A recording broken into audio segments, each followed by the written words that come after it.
મોરબીમાં તાજેતરમાં સાંધ્ય દૈનિક અખબારના પત્રકાર જિગ્નેશ અનિલભાઈ ભટ્ટ અને અન્ય 2 વ્યક્તિઓ સહિત કુલ 3 વિરુદ્ધ ઘણા સમય પહેલા બદનક્ષીનો દાવો દાખલ કરાયેલ હતો, જે બાબતે કોર્ટમાં કેસ ચાલી જતા હાલ તે દાવો મંજૂર થયો છે અને કોર્ટ દ્વારા વ્યાજ સહિત વળતર ચૂકવવા આદેશ પણ કરવામાં આવ્યો છે.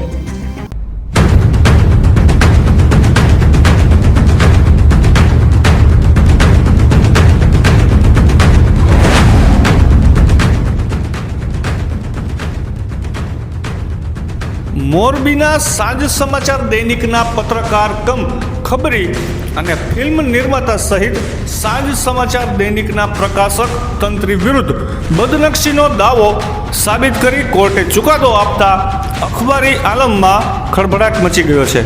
તસવીરમાં દેખાતો આ શખ્સ જિગ્નેશ અનિલભાઈ ભટ્ટને એક સામાન્ય માણસે તેની અસલી ઓકાત બતાવી છે.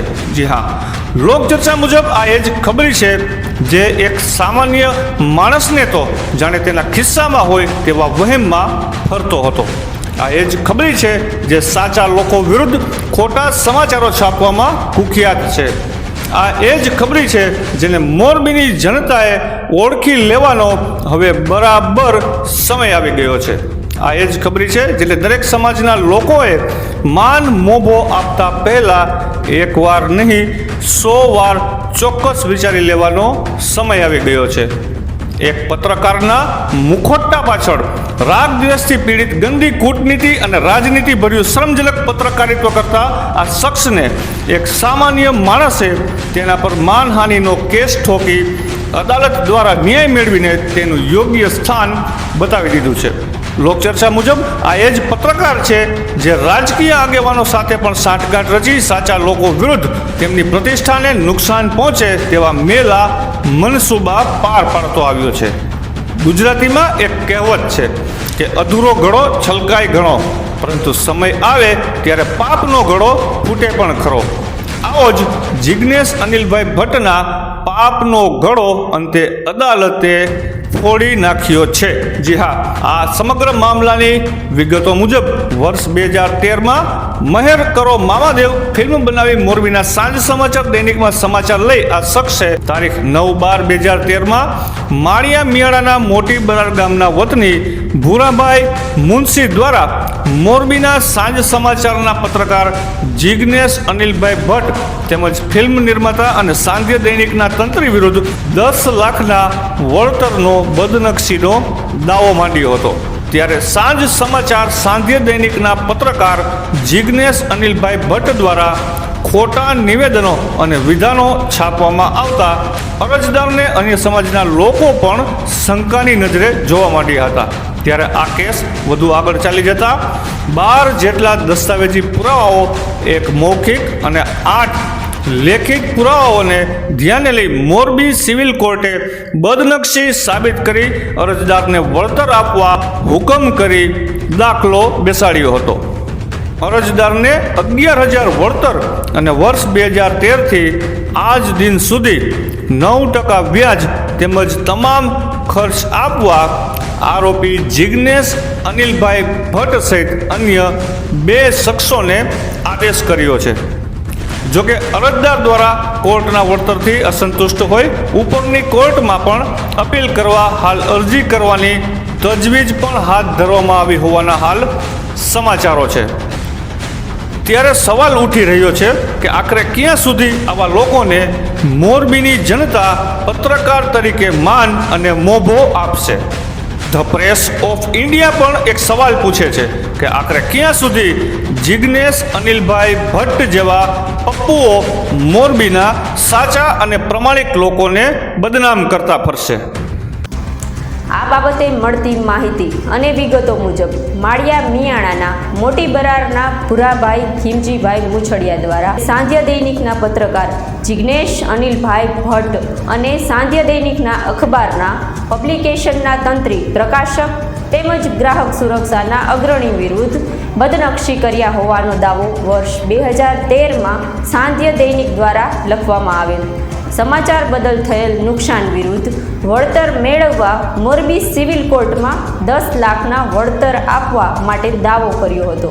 જે કેસ મોરબીમાં ત્રીજા સિનિયર સિવિલ જજની કોર્ટમાં ચાલી જતા બંને પક્ષની દલીલો સાંભળી ફરિયાદોનો દાવો અંશતઃ મંજૂર કર્યો છે અને અરજદાર ભૂરાભાઈને તેની બદનક્ષી થયેલ છે તેવું સાબિત કરી નુકસાની પેટે ₹11,000 રકમ મંજૂર કરી આ દાવો સિવિલ કોર્ટમાં જે વર્ષથી દાખલ થયો ત્યારથી અત્યાર સુધીના 9% વ્યાજની રકમ તેમજ અરજદાર દ્વારા કરાયેલ ખર્ચ સહિત ચૂકવવાનો હુકમ કરવામાં આવતા દાખલારૂપ કામગીરી કરી છે.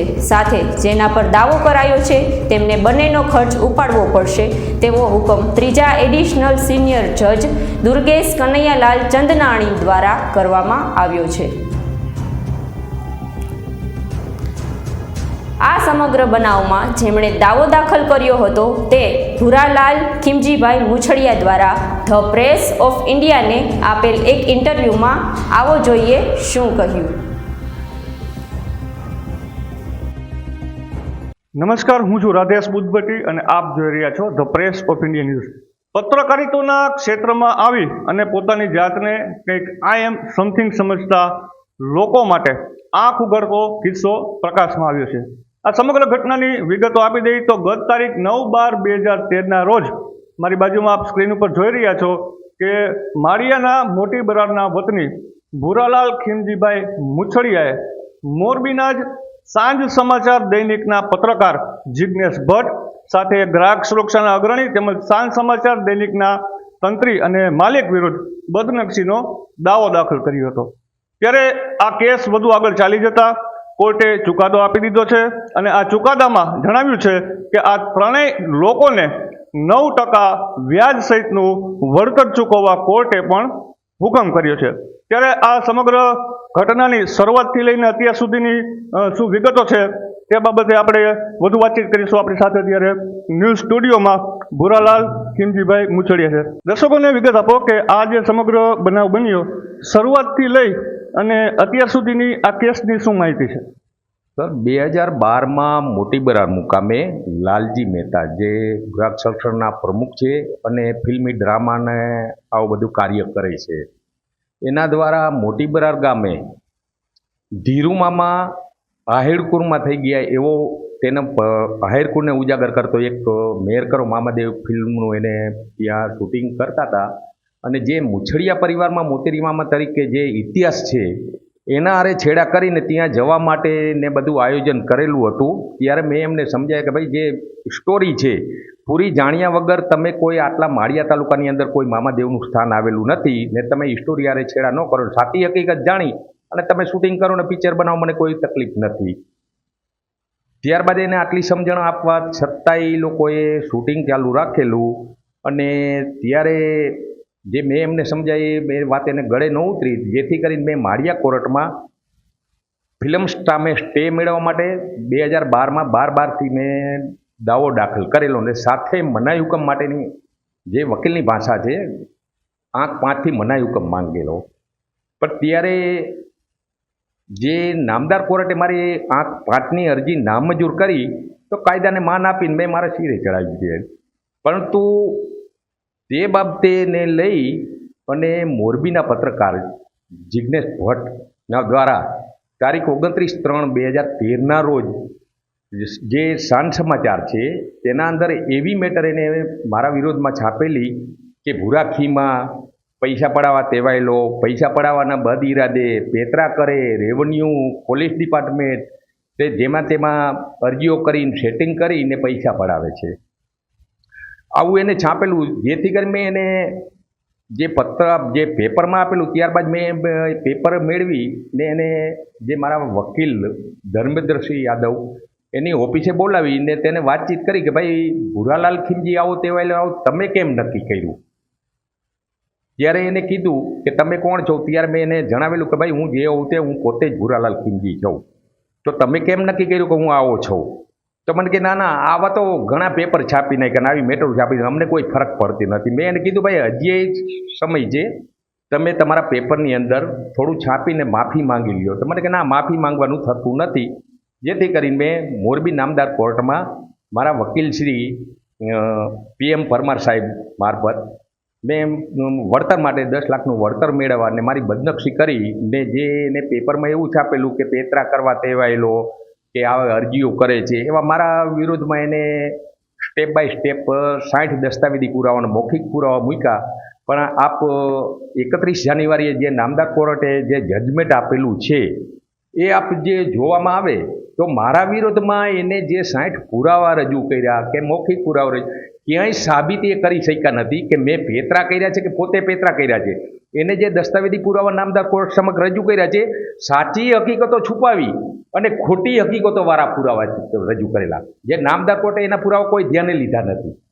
ને જે મારો આરોપ હતો એ આપ જોઈ શકો છો, સાબિત થયો છે. નામદાર કોર્ટે જે 9% વ્યાજ સાથે મને 11,000 ચૂકવવાના, પછી મારી વકીલ ફી, મારી દાવા ફી ને જે ખર્ચ છે એ સાથે વળતર ચૂકવવા માટે 31 જાન્યુઆરીના રોજ નામદાર કોર્ટે જે જજમેન્ટ આપેલું છે એ આપ જજમેન્ટ ધ્યાને લ્યો તો પેતરા મેં કર્યા છે, હું ટેવાયેલો છું પૈસા પડાવવા, એવું તે સાબિત કરે નથી.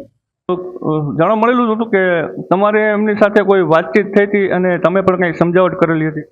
નહીં, એને કોશિશ બીજા વકીલો બીજા માણસો મારફત મને સમાધાન માટે કે સમજાવો, સમજૂતી કરી લઈ, પણ સમજૂતી કરવાનું કોઈ કારણ જ નથી. જે નામદાર કોર્ટ ચુકાદો એ માન્ય છે. મેં સમજૂતી કરવાની ના જ કીધી. એ લોકોએ ઘણી કોશિશ કરી મને સમજાવવા, સમાધાન કરવા માટે, પણ મેં ના કીધી દીધી. અત્યારે હાલ જે કોર્ટનો ચુકાદો આવ્યો છે, શું તેનાથી તમને સંતોષ છે કે આગળ પણ કંઈ તમે કાર્યવાહી કરવા ઈચ્છો?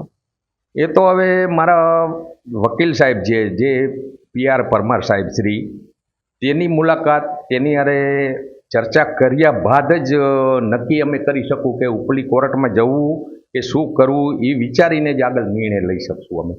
બરાબર. આ સમાચાર જ્યારે પ્રસિદ્ધ થયા હતા તમારી વિરુદ્ધના, જે તમે કહો છો કે બદનક્ષી થઈ છે, તો ત્યારે પણ તમે કંઈક વચમાં એનો સંપર્ક કરવાની કોશિશ કરેલી હતી અને શું જવાબ મળ્યા હતા તમને?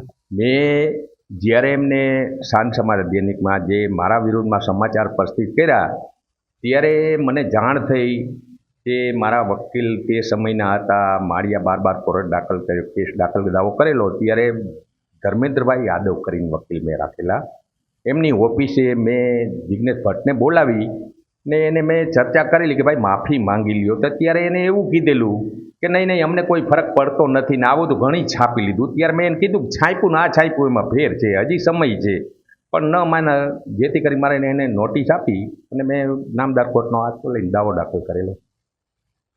ચોક્કસ. અને દાવામાં ભુરાલાલ ખીમજીભાઈ મુછડિયાને કોર્ટ તરફથી હાલ ન્યાય પણ મળી ગયો છે.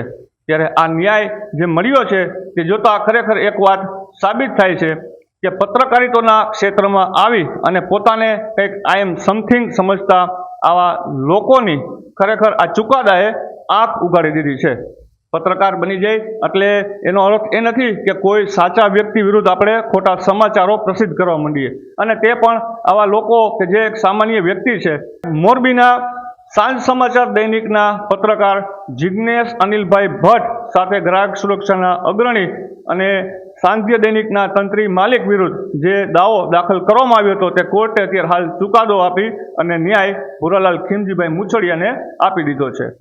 ત્યારે આ જે ન્યાય મળ્યો છે તેનાથી એક વાત સાબિત થાય છે કે ભુરાલાલ ખીમજીભાઈ મુછડિયા જેવા એક સામાન્ય વ્યક્તિએ સાંજ સમાચાર દૈનિકના પત્રકાર જિગ્નેશ અનિલભાઈ ભટ્ટને તેની અસલી ઓકાત બતાવી દીધી છે.